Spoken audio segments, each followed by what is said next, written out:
Good evening and welcome to 10 by 9, where 9 people have up to 10 minutes each to tell a true story from their own life. I'm Paul Doran. I make my money being pretty and witty. Some of you will get that reference. I'd just like to say, 10 by 9 does not promote filth nor profanity, which is disappointing for some, but there might be the odd F-bomb in there. I always say to people, we don't mind you swearing, but swear well. Use it properly. Don't pepper your stories with it because we won't accept it and because it just takes away from the story. But an F word used in the right way is a powerful, powerful piece of vocabulary, as I tell the 8-year-olds I work with. Our first timer, please, big warm welcome for Nothin McCartney.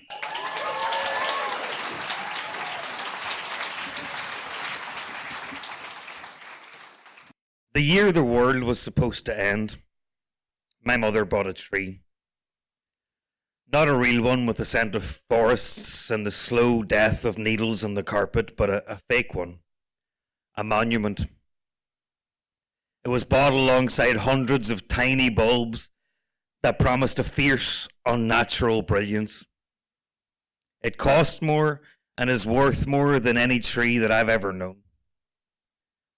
The diagnosis had landed in our house like a stone in a still pond, and the ripples were everywhere. The word cancer was spoken in capital letters but hushed tones that were louder than shouts. It was 1998. I was 10.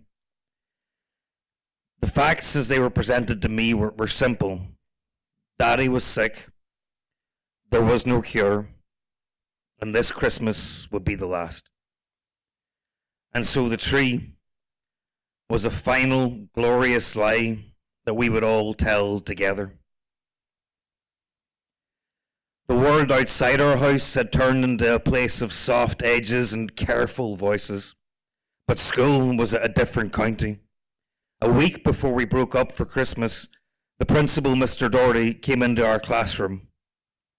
He held the kindest face, worn like an old leather glove, and a presence that silenced even the fidgeters at the back. He asked me to stand beside his leg, his hand a heavy, warm weight on my shoulder.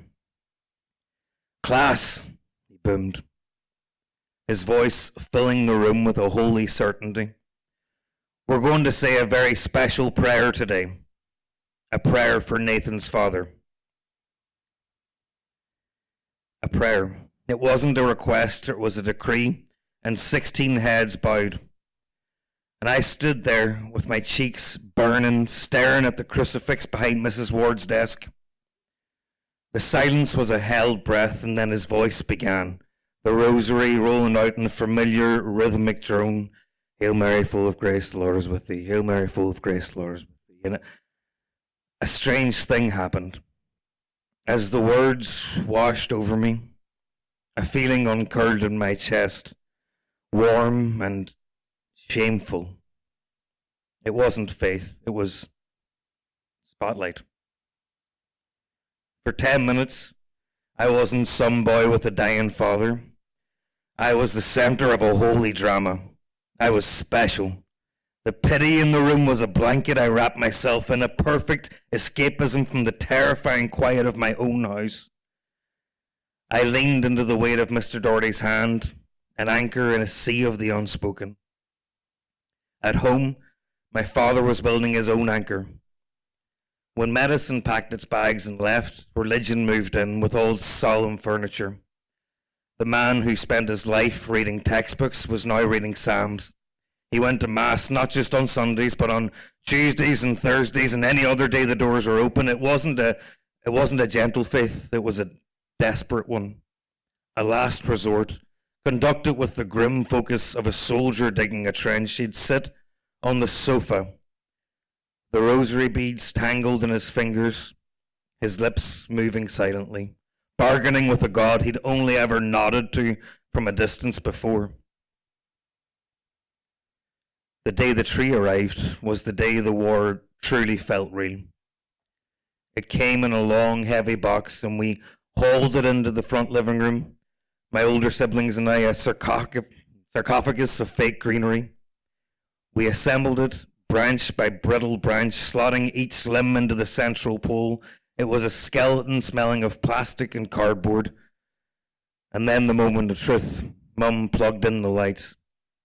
There was a collective intake of breath. It erupted into light, 1,000 points of sharp, clear fire. It was too perfect, too symmetrical. There were no bald patches, no need to turn the scruffy side to the wall. It was a vision of Christmas as imagined by someone who had never felt the crunch of real pine underfoot. It was glorious, and it broke my heart. This was the tree for the last Christmas, a prop for the final act. We decorated it with the usual baubles, decorations we had made from coffee tin lids in school and covered in glitter, and the contrast was almost funny, that humble, lumpy artifacts of our childhood hanging on this pristine, expensive imposter. And Mum stood back, her arms crossed in a strange, defiant look in her face. "There," she said. "That's it." But it wasn't it. The inevitable didn't arrive. Spring came and Daddy was still here. A little thinner, a little more grey in the face, but here. The desperate fervour of his faith mellowed into a steady, worn-in habit. He still went to Mass on weekdays, Sundays and holidays, and so did we. And the rosary beads stayed by his side, and so did we. And the tree stayed. The next December, Mum hauled the box out of the attic and we built it again, and the year after that, and the year after that, it became the backdrop to our lives. It witnessed the chaos. You see, our house was never quiet, and still isn't. I have 4 older siblings, and I have 3 younger siblings now too. My mother, on top of all that, fosters children. Children came and went, a river of small, confused and wonderful faces flowing through our halls. Some stayed for weeks, some stayed for years. The tree saw them all. Its unchanging fake branches watched over dozens of children who found a temporary harbour in our chaos. And the years bled into each other. The last Christmas tree saw me through my teens, through my first heartbreak, through 2 failed attempts at university. It saw my father, the man who was meant to be a memory, play with his grandchildren, his great-grandchildren, ones he was never supposed to meet. It became a joke, then a tradition, then a relic, and finally a part of the family. Its once fierce lights grew a little dimmer, a few bulbs winking out over the years, but we never replaced them. Their absence is part of its story. And this year, as I was writing this, the tree was going up again.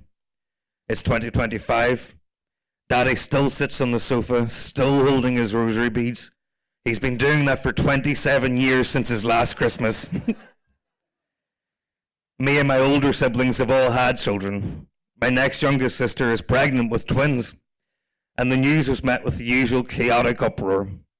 My mother is fostering another baby, who is part of this Christmas coming, and the house, as ever, will be full of people who we all consider family.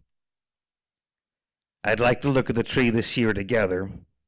This plastic, perfectly lit monument to a tragedy that never happened.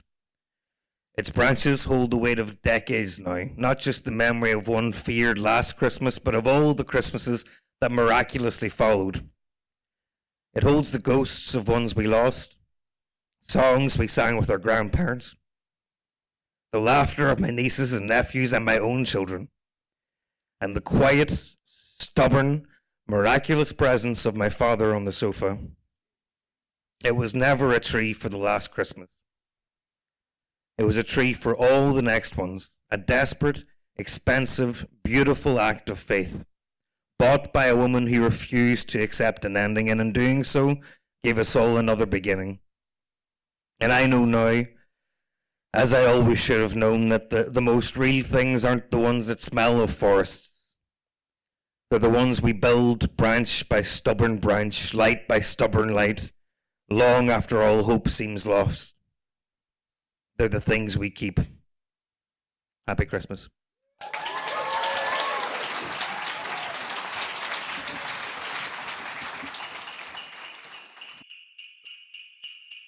It's not her first time, but she's wonderful. So please, a big warm welcome for Fionnuala Close.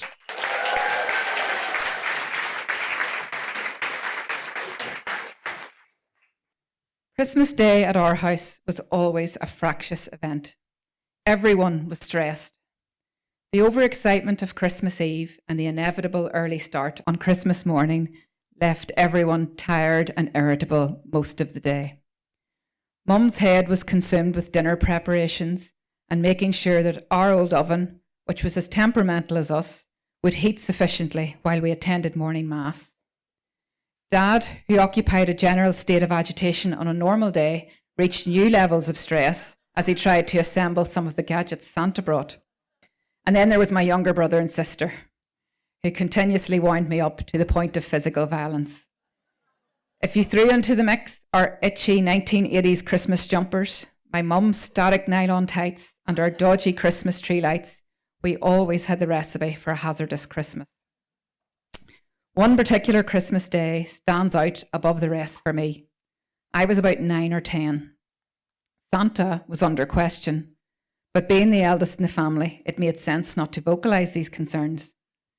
Santa had just brought me a brand new white single-deck cassette player, along with Madonna's latest True Blue album, so he was in my good books.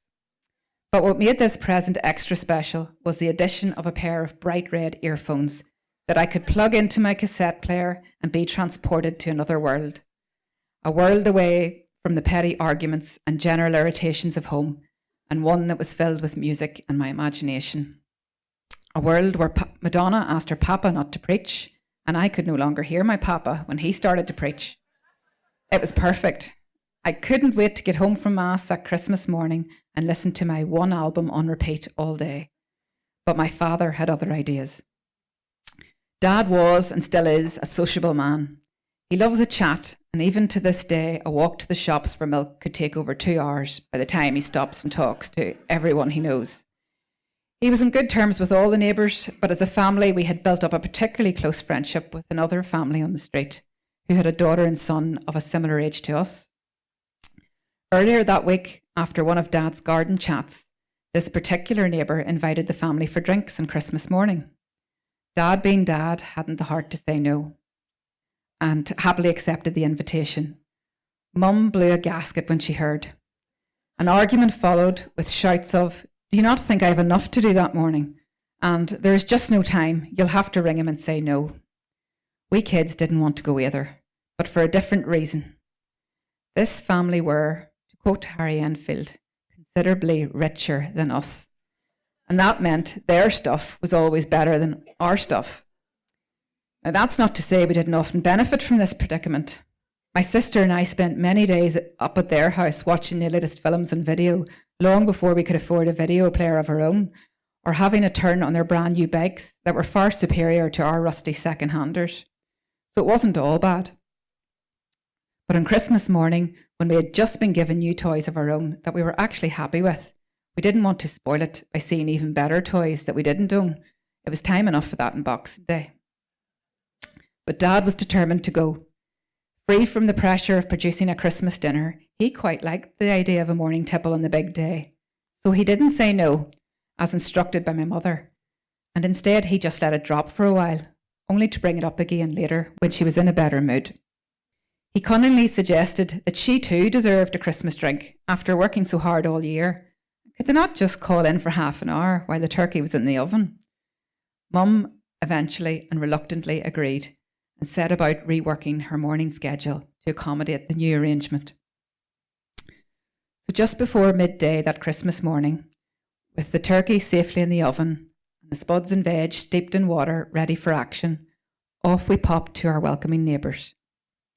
Dad was delighted, Mum was nervous, my brother and sister were still annoying, and I was raging. My morning with Madonna had been ruined.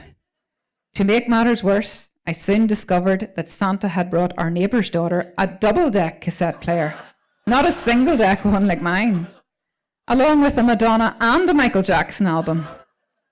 If Santa was real, he clearly had his favourites.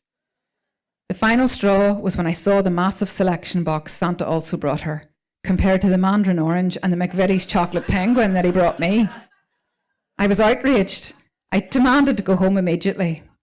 Not wanting to create a fuss in front of the neighbours, my now rosy-cheeked mother told me that the back door was open. Go on ahead, and she'd be along shortly. Half a Madonna album later, my mum appeared at the back door, looking a bit unsteady on her feet.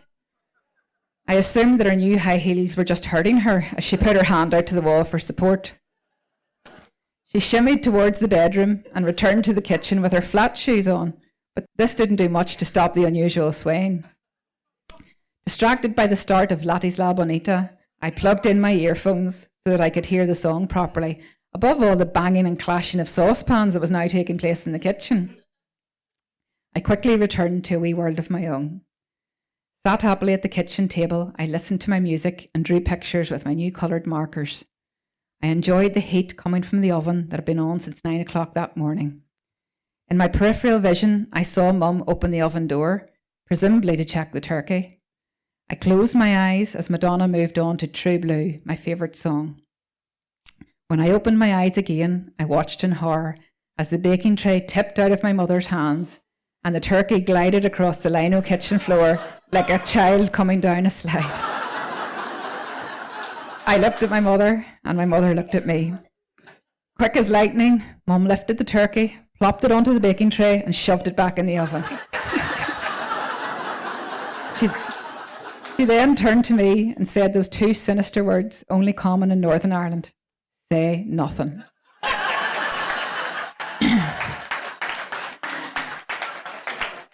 And say nothing I did. To be honest, I didn't completely take in what had just happened. I knew that the turkey shouldn't have been on the floor, but I wasn't old enough to understand the potential implications. While Mum went about cleaning up the evidence before the others got back, my mind returned to Madonna and the words of the next song on my cassette, Live to Tell. The turkey tipping incident was like a strong coffee for Mum, and the effects of the morning's vodka whites soon wore off. The rest of the dinner passed off uneventfully, I think. I don't remember much after that. It wasn't until many years later that I brought up the events of that Christmas morning with my mum, much to the horror of my dad and siblings. At this stage, I was studying for my A-levels and keen to enter a career in environmental health, strangely enough.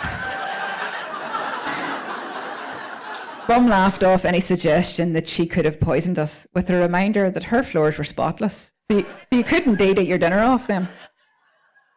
Regardless of that, she told us she had adhered to the well-known and widely accepted 5-second rule, so all was okay. You'll be glad to hear that my music taste expanded beyond Madonna, following the purchase of some blank cassette tapes on the Boxing Day sales. This meant I could now record the top 40 off the radio on a Sunday afternoon. It also meant I could use my neighbour's double-deck cassette player to record her Michael Jackson album. Santa might have had his favourites, but like my mother, I could always make the best of a bad situation.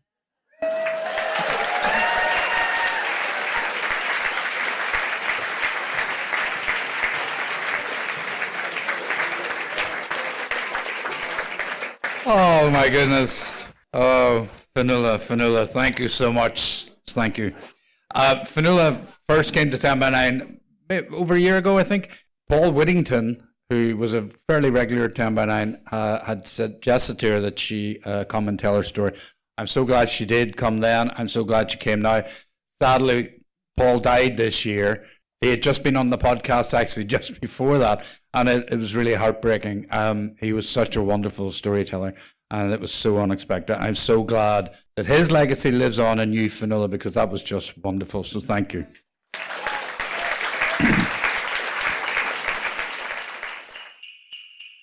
You will fall in love with this woman as I have.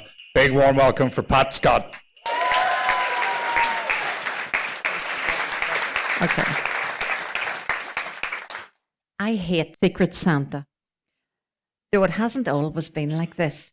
In fact, I have in the past been the keenest and most excited of Secret Santa promoters, a bit like the story of Scrooge, but in reverse.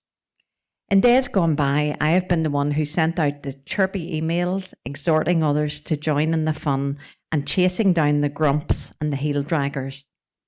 I had lots of groups to chivvy: work, family, friends, community group, and book club. They all followed similar rules. The dreaded draw, where you got allocated a name and then the instruction to spend a fiver on a present, or as inflation started to bite, a tenner, so as to ensure a higher quality of tat. The decision about what to choose was a conundrum, something serious and meaningful, or go for flippant, comical, and often with a sexual innuendo. There were all the usual presents that get bought for people that you know only superficially. Candles, spiced apple and cinnamon, Boots toiletries, or a bottle of cheap wine. You could always spot the presents that the men had bought for the ladies, either chocolates or a scrawny pot plant bought from the garage on the way to the Christmas party. And then there were the ones with a leaning towards comedy.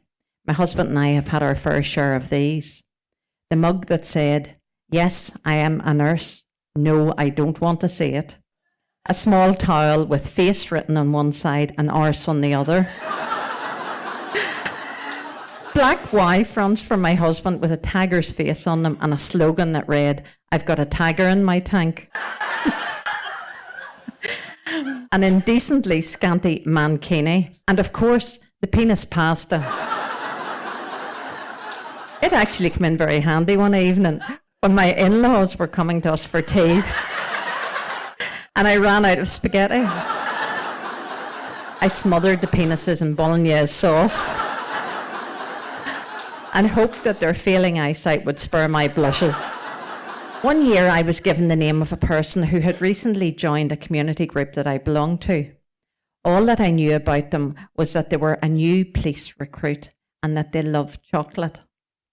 I thought long and hard about what to buy and landed on the idea of a chocolate set that contained policey type items like a radio or handcuffs. It was genius. But as I didn't know where to get this, I decided to Google it. Without any forethought, I typed in edible truncheon.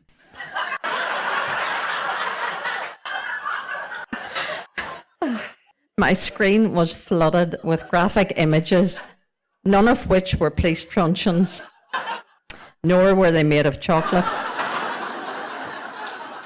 There were lots of euphemistic references to weapons, batons, and big sticks. I frantically tried to close out of the page, but kept getting redirected to other similar pages. I started panicking about what my search history would look like if the police ever seized my laptop, until I was able to wise up and realise it would be a very slow day in the police station when they'd want to check my computer. I tried again, and this time was more specific in my search. I asked for information on chocolate handcuffs. Again, there was no chocolate to be seen in the images. But at least there were colour options for the fluffy handcuffs and different materials that could be chosen for the S&M ones. It was a salutary lesson about choosing presents, and the first in a series of lessons that would lead me to completely changing my view on Secret Santa. A year on, and although scathed by the previous year's events, I was still a keen Secret Santa fan. I had been told about funny and tasty willy-shaped after 8 mints that could be bought in Ann Summers. With my previous experience of the internet, I decided that Googling mint willies was too risky and that I needed to take a more hands-on approach and go into the shop.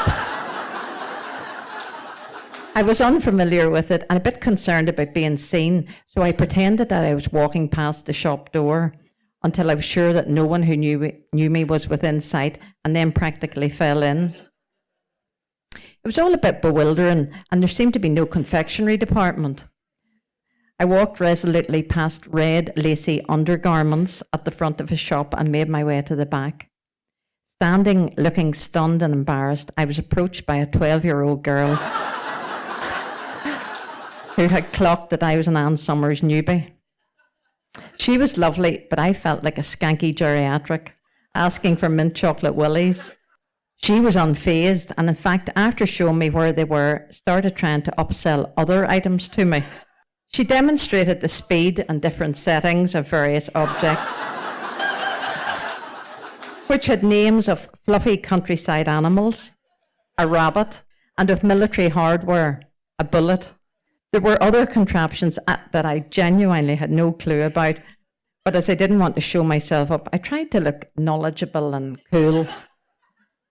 I thanked her for enhancing my education and made my way to the checkout with the mint chocolate willies, where I asked for them to be put into a plain bag. Lesson number 2, don't go Secret Santa shopping in sex shops. Another year on, and now feeling less certain about this whole Secret Santa malarkey, I got allocated a person who worked for a branch of Customs and Excise.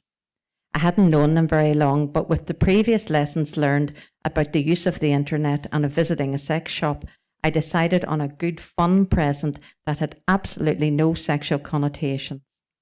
I thought about it for ages, and at last I had a light bulb moment. I would get them a wee bottle of poaching. Gosh, what a lark. They were really going to enjoy this. Now, this all took place when people didn't pay a tax on poaching and before yuppies began drinking it on Saturday morning cookery programmes. This was black market activity and was going to have to be done in secret via back channels. I started making inquiries down in South Armagh. And before long, an exchange was set up. It was to happen at a cattle market and would be between myself and a stranger that I'd never heard of. Having watched loads of espionage films, I reckoned that I would need a secret phrase to use when I met the distributor. I deliberated about this and finally plumped for one with a Cold War flavour. My final choice was, the blackbirds will fly from St. Petersburg in the spring.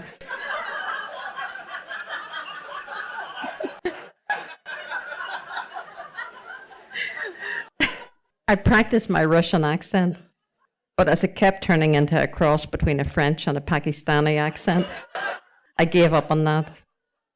I planned to wear a long coat and a hat so that I could disguise myself a little, but when it came to the exchange, no codes or secret handshakes were required, just cold, hard cash. The only nod to the legality of the transaction was that the poaching was in a lemonade bottle inside a grubby plastic bag. I subsequently had hours of entertainment getting a small bottle of wine with a screw-top lid, emptying it, soaking off the label and making another label for it which read legally, and then I had stroked it out and replaced it with lovingly, distilled in the rolling hills of South Armagh. By now I was having so much fun with this that I lost the run of myself and ordered a coaster which said, just because you work for Customs and Excise doesn't mean you've nothing to declare. It'll come as no surprise to anyone with a titter of wit that the recipient didn't get any of the enjoyment from my present that I'd hoped for. The fact that they stopped speaking to me led me to reflect on what I'd done. I had inserted myself and them into a production line of illegal activity that they spent part of their working life intercepting and shutting down. I had made a mess of Googling presents, of going in person into a shop to get a present, and now had not only totally misjudged what someone else would find funny, but had exposed them to scrutiny that could have cost them their job. I was ashamed and despondent. But I had to pick myself up for the annual family get-together, which consisted of a big group of strong-minded, opinionated people. As Secret Santa began, they started to complain loudly about the quality of the presents, which was bizarre as they had been involved in setting the budget at only £5. But the final straw came when one person re-gifted a present, one that they had received the previous year, back to the person who'd given it to them. Angry voices and ugly scenes ensued. As I handed out the last of the coats and showed people to the door, I realised what lesson number 3 was. Secret Santa? Never again.